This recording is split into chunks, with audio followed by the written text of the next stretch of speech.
cards so that you can see that card at a certain point in the game.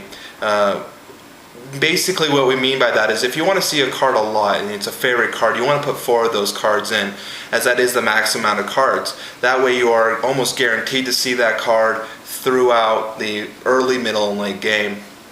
If there's a card that has a high mana cost that might help you win the game at the end, maybe 2 or 3 of them will be better. That way you don't see it too early in your opening hand and it might have to force a mulligan. So I like to recommend to those who are just building decks, so when you're looking at your deck, try to get as many of those duplicates as you can. That way you can better build a deck.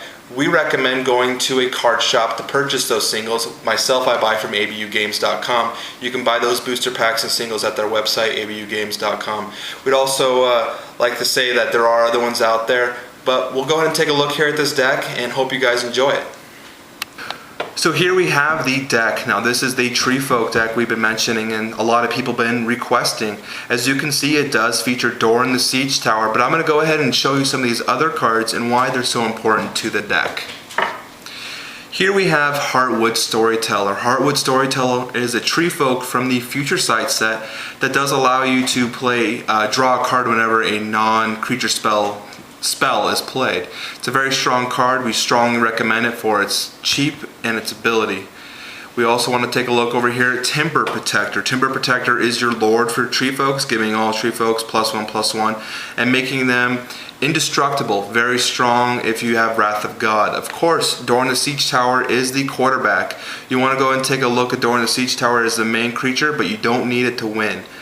Dauntless Dourbark, he is the bomb because his power and toughness equal to the amount of Treefolks you have in play. You're going to have a lot of Treefolks, also includes forests, you're going to have tons of those. We're going to go ahead and end this with Leaf Crowned Elder. Now this is the little backbone of the deck because he lets you play all your Treefolk for free. If you have 2 of them out, you can play 2 for free and get that extra card draw. Very strong deck. We want to also remind you that this is almost a mono green deck. It isn't quite mono green because of Doran, so we have Birds of Paradise as well as Murmuring Bosk.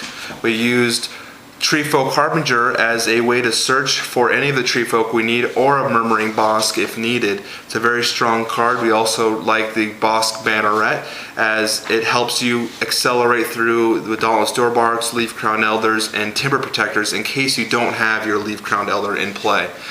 If there's any questions on the deck, I strongly recommend you guys sending me a message here. Otherwise, leave a comment. Any other recommendations for the deck, go ahead and leave them on the comments below. We strongly recommend you trying this deck and play testing it before you go to Friday Night Magic, but as I said, this is a strong deck. It did go 2nd place and 3rd place in 2 separate tournaments.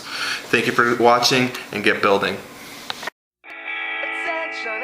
Attention, may I have all your eyes and ears to the front of the room if One thing here at Deck Builders that we use are some common strategies that can help us build decks. Now these might seem commonplace to some viewers, but to those who are just starting out into the Magic the Gathering, they might not seem so good. Hey, we got a cat coming in. Let's cut it.